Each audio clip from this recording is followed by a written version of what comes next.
Fourth round పూర్తయ్యేటప్పటికే 10,000 మెజారిటీకి దగ్గరలో ఉంది Congress party. ఇంకా 5వ రౌండ్ రాబోయేటువంటి 5-6 రౌండ్ కాంగ్రెస్ పార్టీ బలంగా ఉన్నటువంటి సెగ్మెంట్లో ఓట్లు లెక్కించబోతూ ఉన్నారు. ఈ నేపథ్యంలో మరింత లీడ్ పెరిగే అవకాశం కనబడుతోంది. సో కాంగ్రెస్ పార్టీ ఒక భారీ మెజారిటీ తోటి జూబ్లీహిల్స్ను దక్కించుకోబోతోంది అనేది ఈ రౌండ్తో మనకి స్పష్టమవుతోంది. మా ప్రతినిధి చారి కూడా జాయిన్ అవుతున్నారు కౌంటింగ్ కేంద్రం నుంచి. మరిన్ని వివరాలు తెలుసుకుందాం. చారి, సో ఎవరు ఎక్స్పెక్ట్ చేయనటువంటి విధమైనటువంటి మెజారిటీ కౌంట్ కనపడుతుంది మనకి రౌండ్కి కూడా. మొదటి రౌండ్ ఒకటి మినహాయిస్తే 2, 3, 4 రౌండ్లు వచ్చేటప్పటికి మెజారిటీ అనేది బిగ్ లీప్ తీసుకుంటూ భారీ ముందంజలోకి వెళ్తూ ఉన్నటువంటి నవీన్ యాదవ్ను మనం చూస్తున్నాం. ఏంటి మీ అనాలిసిస్ ఏంటి దీని మీద? ఏంటి 4వ రౌండ్ పూర్తయ్యేటప్పటికి స్టాటిస్టిక్స్ ఎట్లా ఉన్నాయి?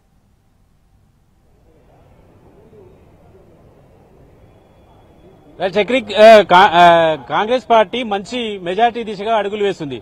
కాంగ్రెస్ పార్టీ మెజార్టీలని ఎన్టీవీనే ముందుగా బ్రేక్ చేస్తూ వస్తుంది. ఎన్టీవీ చెప్పినట్టుగానే కౌంటింగ్ కి సంబంధించినటువంటి అప్డేట్స్ కూడా మనకు వస్తున్నాయి. మొదటి నుంచి మనం కాంగ్రెస్ పార్టీ లీడ్ లో ఉంది అని చెప్తా. మొదటి రౌండ్ లో, 2వ రౌండ్, 3వ రౌండ్ లో కూడా అన్ని ఎన్నికల కమిషన్ అధికారికంగా విడుదల చేయడానికంటే ముందే ఎన్టీవీలో ఖచ్చితమైనటువంటి సమాచారాన్ని అందిస్తుంది. నిక్కచ్చిగా కరెక్ట్ సమాచారం ఇవ్వడానికి ఎన్టీవీ టీం ప్రయత్నం చేస్తుంది. దాంట్లో భాగంగానే ఉదయం నుంచి జరుగుతున్నటువంటి కౌంటింగ్ ప్రక్రియలో కూడా ప్రతి రౌండ్ లో సమాచారాన్ని కూడా ఎన్టీవీ ముందుగానే నిక్కచ్చిగా సమాచారాన్ని అందిస్తూ ఉంది. దాంట్లో భాగంగానే 4వ రౌండ్ కంప్లీట్ అయింది. 5వ రౌండ్ సంబంధించినటువంటి కౌంటింగ్ ప్రక్రియ మొదలవుతుంది. 4 రౌండ్లు పూర్తయ్యేసరికి 10,000 సమీపంలో, 10,000 మెజారిటీ సమీపంలో కాంగ్రెస్ పార్టీ ఆధిక్యాన్ని కొనసాగిస్తోంది. 3వ రౌండ్, 4వ రౌండ్ లో 3,000కు తక్కువ మెజార్టీ లేకుండా కాంగ్రెస్ పార్టీ తన ఆధిపత్యాన్ని కొనసాగిస్తున్నటువంటి పరిస్థితిని మనం చూస్తున్నాం. 4వ రౌండ్ లో 3,100 ఓట్ల మెజార్టీని కాంగ్రెస్ పార్టీ అభ్యర్థి నవీన్ యాదవ్ చేజిక్కించుకున్నటువంటి పరిస్థితి కనబడుతుంది.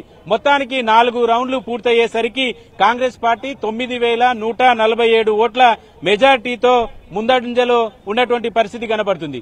మొదటి రౌండ్ తప్ప మిగతా 3 రౌండ్లలో కూడా కాంగ్రెస్ పార్టీ 2,500 ఓట్లకు తక్కువ ఓట్ల ఆధిపత్యాన్ని ప్రదర్శించినటువంటి దాఖలాలు లేవు. కాంగ్రెస్ పార్టీ మొదటి నుంచి ఒక లెక్క వేసుకుంది. ఆ లెక్క ప్రకారమే పర్సంటేజ్ కి సంబంధించి కావచ్చు, కౌంటింగ్ జరుగుతున్నటువంటి క్రమంలో వస్తున్నటువంటి లెక్కలు కావచ్చు, అన్ని కూడా కాంగ్రెస్ పార్టీ అనుకున్నట్టుగానే ఈ కౌంటింగ్ లో వస్తున్నటువంటి ఓట్లు కూడా కనపడుతున్నాయి.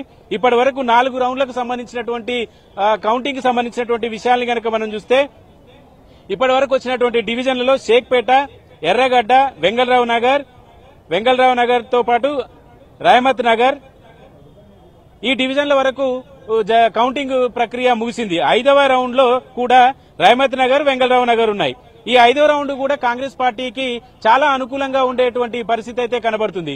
4వ రౌండ్ లోనే 3,100 పైచిలకు మెజారిటీ కాంగ్రెస్ పార్టీకి వచ్చింది. కాంగ్రెస్ పార్టీ ఊహించిన దానికంటే కూడా ఎక్కువ మెజారిటీ వచ్చేటువంటి అవకాశాలైతే చాలా స్పష్టంగా కనబడుతున్నాయి.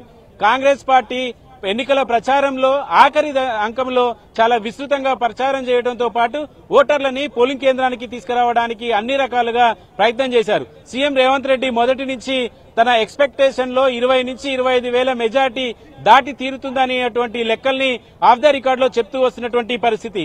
ఈ నేపథ్యంలో ప్రస్తుతం జరుగుతున్నటువంటి కౌంటింగ్ లో వస్తున్నటువంటి సరళి గనక చూస్తే సీఎం రేవంత్ రెడ్డి అనుకున్నటువంటి మెజార్టీకి చేరువయ్యేటువంటి అవకాశం అయితే కనబడుతుంది. ఎగ్జిట్ పోల్స్ కావచ్చు, ఎన్నికలకు ముందు జరిగినటువంటి సర్వేలు కావచ్చు, ఏవి కూడా వీటిని కాంగ్రెస్ పార్టీ ఇంత మెజార్టీని సాధిస్తుందని లెక్కలు వేసినటువంటి పరిస్థితి అయితే కనిపించలేదు కూడా. ఎన్నికల తర్వాత పోలింగ్ జరిగినటువంటి తర్వాత కూడా కేవలం 4-5% మార్జిన్ ని మాత్రమే చూపిస్తూ వచ్చింది. కానీ 4 రౌండ్లు ముగిసేసరికే 10,000కు చేరువలో కాంగ్రెస్ పార్టీ ఆధిక్యాన్ని ప్రదర్శిస్తున్నటువంటి నేపథ్యం అయితే కనబడుతుంది. నెక్స్ట్ వచ్చేటువంటి కౌంటింగ్ సంబంధించినటువంటి డివిజన్లని కనుక మనం చూస్తే రహమత్ నగర్ ఉంది, వెంగళరావు నగర్, యూసఫ్ గూడ, ఇవన్నీ కూడా కాంగ్రెస్ పార్టీకి అనుకూలంగా ఉండేటువంటి డివిజన్లే. యూసఫ్ కూడా అభ్యర్థి నవీన్ యాదవ్ ఉండేటువంటి ఏరియా, అదంతా తనకు అనుకూలమైనటువంటి ఫలితాలే ఇచ్చేటువంటి అవకాశం ఉంది. కాబట్టి ఈ మెజారిటీ భారీగా వెళ్లేటువంటి అవకాశం అయితే కనబడుతుంది. సీఎం రేవంత్ రెడ్డి ఆశించినటువంటి స్థాయిలోనే ఈ మెజారిటీ ఉండొచ్చు అనేటువంటి అంచనా కూడా ప్రస్తుతం ఈ ట్రెండ్ చూస్తే కనబడుతుంది.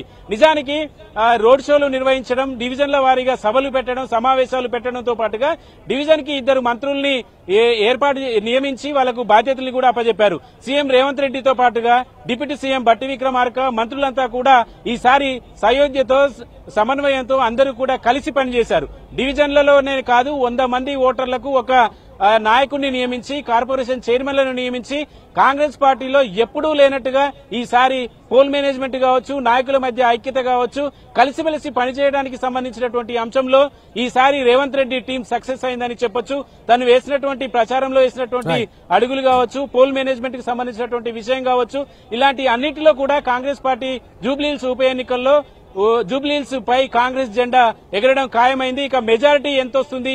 సీఎం రేవంత్ రెడ్డి అనుకున్నట్టుగానే 25,000 వరకు ఈ మార్జిన్ దాటుతుందా, లేదంటే ఇంకా పోతుందా లేదా అనేటువంటి అంశాలన్నిటి కూడా మనం చూడాల్సి ఉంటుంది. 4 రౌండ్లలోనే 10,000కు చేరువలో ఈ మెజారిటీ ఉందంటే కాంగ్రెస్ మెజారిటీ ఇంకా పెరిగేటువంటి అవకాశం ఉంది.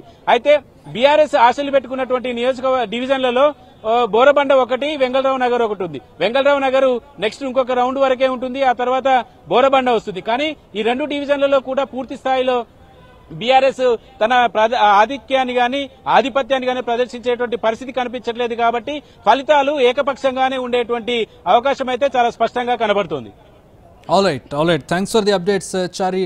మొత్తంగా మనం చూసినట్లయితే 5 రౌండ్ల ఓటింగ్ జరుగుతుంది. 5వ రౌండ్లో ఓటింగ్ జరుగుతోంది, ప్రస్తుతం లెక్కింపు జరుగుతోంది. 4 రౌండ్లు పూర్తయ్యేసరికి 1 రౌండ్ మినహాయిస్తే మిగతా అన్ని రౌండ్లలోనూ 3,000 సుమారుగా 3,000 ఓట్ల లీడ్లో నవీన్ యాదవ్ కాంగ్రెస్ అభ్యర్థి